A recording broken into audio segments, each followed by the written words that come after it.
সিরাজগঞ্জ সদর উপজেলার বহুলী ইউনিয়নের ডুমুর ঈশা গ্রামে এক কৃষকের পেয়ারা বাগান রাতের আঁধারে কেটে ফেলেছে প্রতিপক্ষরা। শনিবার দিবাগত রাত আনুমানিক ১টার দিকে এই ঘটনা ঘটে। এতে কৃষকের প্রায় ২ লাখ টাকার ক্ষতি হয়েছে বলে অভিযোগ উঠেছে। অভিযোগ সূত্রে জানা যায়, ডুমুর ঈশা গ্রামের কৃষক সাব্বির হোসেন দীর্ঘদিন ধরে ৫৯% জমিতে একটি ফলদ বাগান গড়ে তুলেছিলেন। বাগানে পেয়ারা, লিচু, সুপারি, আম, ডালিম, চালতা, কাঁঠাল, বাদামি গাছ সহ নানা ধরনের ফলদ ও কাঠ গাছ ছিল।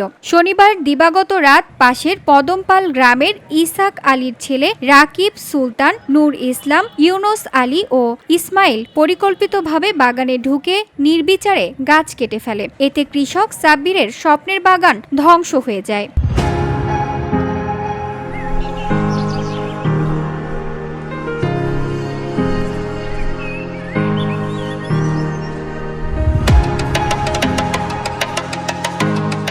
ক্ষতিগ্রস্ত কৃষক সাব্বির হোসেন বলেন, রাতের আঁধারে আমার বাগানের বেশিরভাগ গাছ কেটে ফেলা হয়েছে। আমি বহুদিন ধরে শ্রম ঘাম ঝরিয়ে এই বাগান গড়েছিলাম। এখন সব শেষ। আমার প্রায় ২ লাখ টাকার ক্ষতি হয়েছে। আমি এই ঘটনার সুষ্ঠু বিচার চাই। এই ঘটনায় মামলা প্রক্রিয়াধীন রয়েছে বলে জানা গেছে।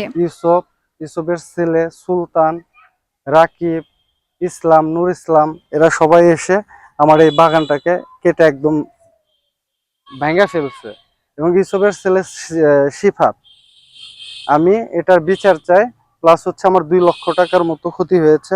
এই ক্ষতি পূরণ চাচ্ছি আমি এবং আইনের কাছে বিচার চাচ্ছি যে আমাকে যেন সঠিক বিচারটা দেয়। এই বিষয়ে সিরাজগঞ্জ সদর থানার ভারপ্রাপ্ত কর্মকর্তা মোকলেসুর রহমান বলেন, বিষয়টি আমাদের জানা আছে। ভুক্তভোগী কৃষক লিখিত বক্তব্য দিলে তদন্ত সাপেক্ষে আইনানুগ ব্যবস্থা নেওয়া হবে।